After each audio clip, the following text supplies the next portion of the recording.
خیبر پختونخوا کے ضلع باجوڑ میں سیکیورٹی فورسز نے پاک افغان سرحد پر فتنة الخوارج کی دراندازی کی کوشش کو ناکام بناتے ہوئے خارجی کمانڈر سمیت 4 دہشت گردوں کو ہلاک کر دیا ہے۔ پاک فوج کے شعبہ تعلقات عامہ کے مطابق فتنة الخوارج کے دہشت گردوں نے 29 اور 30 کی درمیانی شب باجوڑ میں پاک افغان بارڈر پر دراندازی کی کوشش کی۔ سیکیورٹی فورسز نے دہشت گردی کی گروہ کی نقل و حرکت کو بر وقت کارروائی کر کے ناکام بنا دیا۔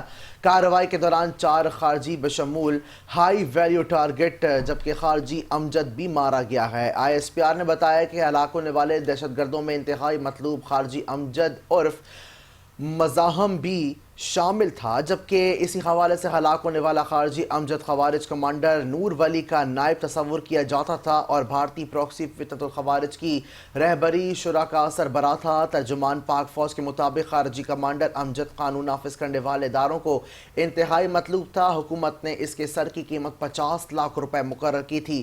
ہلاک ہونے والا دہشت گرد افغانستان میں رہائش پذیر ہونے کے باوجود پاکستان کے اندر متعدد دہشت گرد کارروائیوں میں ملوث رہا۔